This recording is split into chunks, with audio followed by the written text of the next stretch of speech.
코로나19에 따른 고용시장 충격이 이어지며 7월 취업자 수가 28만 명 가까이 감소했습니다. 통계청이 발표한 7월 고용 동향에 따르면 지난달 취업자 수는 2,710만 6천 명으로 1년 전보다 27만 7천 명이 감소했습니다. 충청북도와 괴산군이 괴산 첨단산업단지의 공장 신축을 추진하는 IT캠과 1천억 원 규모의 투자 협약을 체결했다고 밝혔습니다.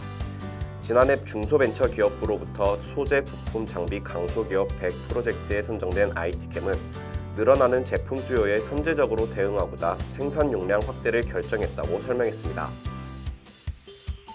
전국경제인연합회 산하 한국경제연구원은 한국의 4차 산업혁명 관련 협회 9곳을 대상으로 주요국 4차 산업혁명 인력 경쟁력 현황 및 전망을 조사한 결과 올해 한국 4차 산업혁명 분야의 인력 부족률은 29.4%로 나타났다고 밝혔습니다. 인력이 부족한 주요 기술 분야는 드론, 3D 프린팅, 로봇으로 모두 30%가 넘었습니다. 부산교통공사가 2020년 신입사원 공개채용 최종 합격자 670명을 발표했습니다. 최연소 합격자는 22세, 최고령 합격자는 46세였습니다. 합격자들은 신체 검사를 거쳐 BTC 아카데미에서 운전, 건축, 전기, 신호 직렬부터 신규 임용 후보자 교육을 수료한 후 차례로 임용될 예정입니다. 울산시가 한국전력 국제원자력대학원 대학교와 원전해체 산업을 육성하기 위한 원전해체 전문인력 양성 업무 협약을 체결했다고 밝혔습니다. 이번 협약은 울산시가 지난해 4월 원전해체연구소를 부산시와 공동 유치한 뒤 산하경과 협력해 대학, 연구소, 전문기업, 지원시설, 연관산업 등이 집적화된 원전해체 산업을 육성하기 위해 마련됐습니다. 고용노동부가 발표한 7월 노동시장 동향에 따르면 7월 구직급여 지급액은 1조 1,885억 원으로 작년 동월보다 4,296억 원 급증한 것으로 나타났습니다. 지난달 구직급여 신규 신청자는 11만 4천 명으로 작년 동월보다 1만 3천 명 증가했습니다. 구직급여 수급자는 73만 1천 명이었습니다.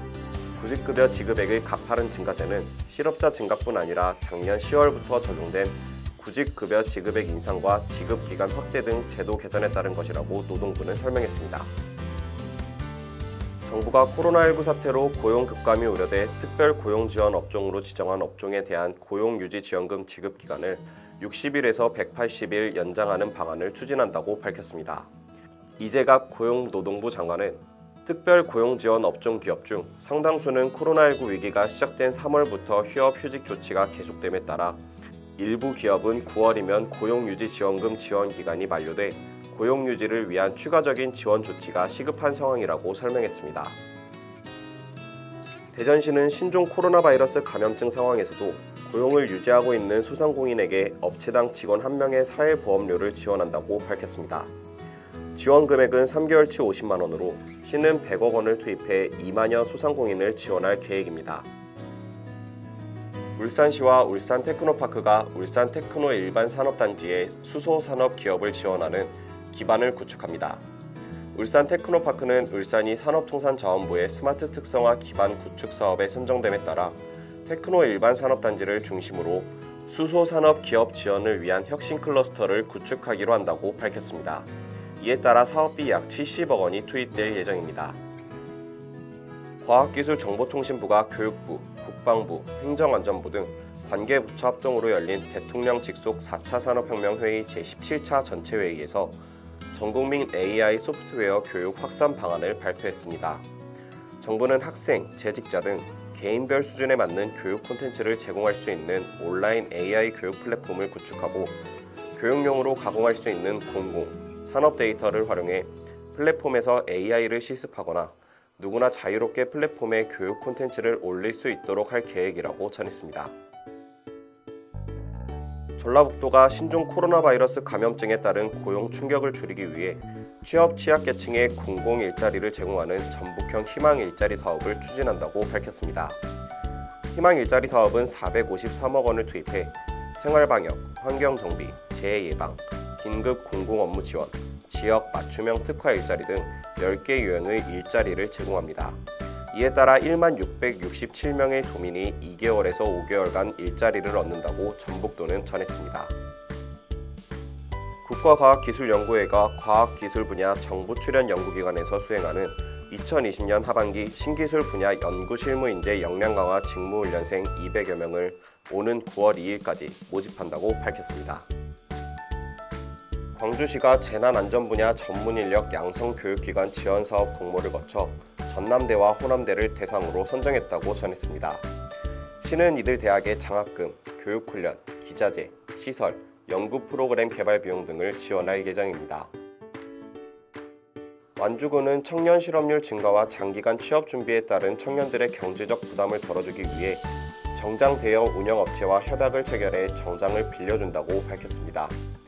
완주군에 주소를 둔 만 18세에서 39세의 미취업 청년이면 누구나 도움을 받을 수 있습니다.